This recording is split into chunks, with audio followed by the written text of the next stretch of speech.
We provide you the platform to turn your dreams into reality. Give wings to your aspirations with KR Mangalam University.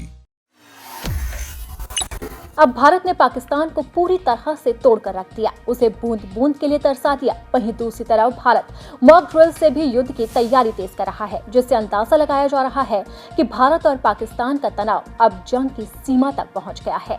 Bharat ने ये कदम पहलगाम हमले और सीमा पर बार बार पाकिस्तान की नापाक हरकतों को देखते हुए उठाया।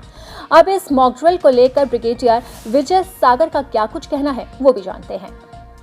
इस तरह के जो माहौल बने हैं पहलगाम मैसेकर के बाद, भारत का रवैया बड़ा क्लियर है कि भारत ने उसका बदला पक्का लेना है और बदले में एक ऑप्शन वॉर की भी होती है। और यदि वो वॉर की ऑप्शन एक्सरसाइज हो जाती है या एस्केलेशन ना चाहते हुए भी हो जाती है, तो दोनों तरफ को तैयार रहने की जरूरत है। पाकिस्तान की भी आर्मी, नेवी, एयरफोर्स इस वक्त पूरी तैयारी पे है, पूरे अलर्ट पे है। उसी तरह से भारत की नेवी, आर्मी, एयरफोर्स भी पूरी तैयारी पे है। अब अगर भारत की तरफ से कोई वार होगा तो पाकिस्तान भी रिटेलिएट करेगा। और रिटेलिएशन के तरीके क्या हैं? वो हो सकता है आपके काउंटर वैल्यू या काउंटर फोर्स टारगेट्स पे करे, या आपके शहरी इलाकों पे भी कोई मिसाइल गिर सकती है, कोई हवाई हमला हो सकता है, उसमें कोलैटरल डैमेज होगी और सिविलियंस की जान माल की नुकसान हो सकता है। और जब लड़ाई लड़ते हैं तो ये सिर्फ आर्म फोर्सेस लड़ाई नहीं लड़ती हैं, ये लड़ाई भारत के शहरी भी, पूरा का पूरा देश मिलकर लड़ता है और शहरियों का भी कुछ उसके रिस्पॉन्सिबिलिटीज होती हैं। तो उस केस में अगर ये हमारे ऊपर हमला होता है तो पहले हमने पैसिव एयर डिफेंस मेजर्स लेने हैं अगेंस्ट एनिमी एयर। पाकिस्तान की जो एयरफोर्स है वो अगर हमारे पर अटैक करे, यहाँ उनकी कोई मिसाइल अटैक करे, तो यहाँ जान माल का जो नुकसान होना है उसको कम कैसे किया जाए। तो उसके लिए सायरन बजा के लोगों को वार्निंग दी जा सकती है, क्योंकि हमारे रेडार्स उनके जहाज़ों को भी पकड़ेंगे, मिसाइल्स को भी पकड़ेंगे, तो एडवांस वार्निंग होगी ताकि लोग अपनी जान बचाने के लिए बंकर्स में जा सकें या जो भी मेजर्स उनको सिखाए जा रहे हैं वो कर सकें।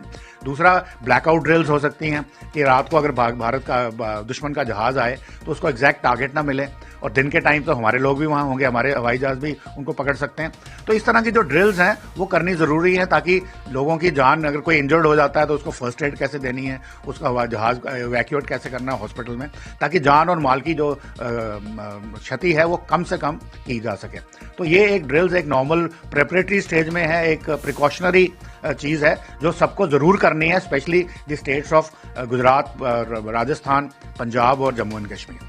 देखिए, सीज फायर वायलेशन मैंने बोला 22 अप्रैल से जो है 53 हो चुकी हैं और ये सीज फायर वायलेशन चल रही है despite the agreement between India and Pakistan.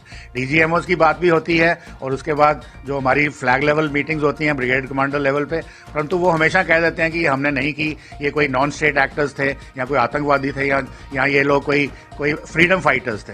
परंतु अभी की जो सिचुएशन ये है कि दो ही कारण है सीज फायर वायलेशन के। सारी की सारी जो फौजें हैं उस पर डटी हुई हैं क्योंकि लगता है कि अटैक इमिनेंट है, वॉर इमिनेंट है, तो वो सारे डटे हुए हैं, अपनी अपनी वॉर लोकेशन पे बैठे हुए हैं।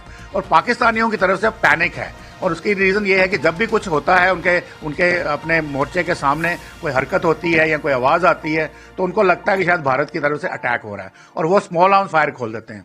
और तो ये सब पैनिक है। अगर वो सोचे समझे तरीके से वायलेशन करते तो शायद आर्टिलरी का भी इस्तेमाल करते, अब वो नहीं कर रहे हैं, ये ओनली उनके स्मॉल आर्म्स की फायरिंग हो रही है। और भारत की तरफ से भी जब भी उनका कोई स्मॉल आर्म्स फायर खुलता है, किसी भी डायरेक्शन में खुलता है, तो एक अप्रोप्रिएट प्रॉपर मेजर्ड रिस्पॉन्स दिया जाता है।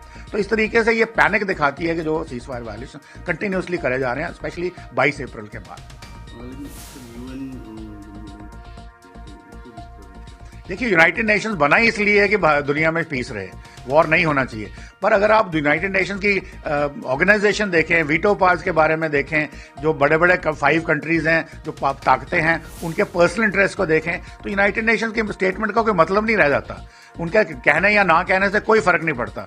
अगर भारत को काइनेटिक एक्शन लेना होगा जो उसके स्कीम ऑफ थिंग्स में आएगा, जो भारत सोच रहा है कि इसको डिप्लोमेटिक, इकोनॉमिक, फिर इंफॉर्मेशन वॉरफेयर, असैसिनेशंस, जो लोगों की, प्रोमिनेंट लोगों की, ये सब मिलाकर के, और एक कहीं स्ट्राइक्स ऑन द कैंप्स या उनके ऐसी जगह पे स्ट्राइक करनी है जहां पे उनको पूरा का पूरा क्षति पहुंचे और वो सोचने में मजबूर हो जाए कि यार हमें अपनी एग्जिस्टेंस बचानी है या कश्मीर का राग अलापना है या भारत में टेररिज्म को एक्सपोर्ट करना है, तो वो सोचने में मजबूर हो जाएं और शायद अपनी हरकतें बंद कर दें, तो हम भी अपना कोई एक्शन नहीं लेंगे।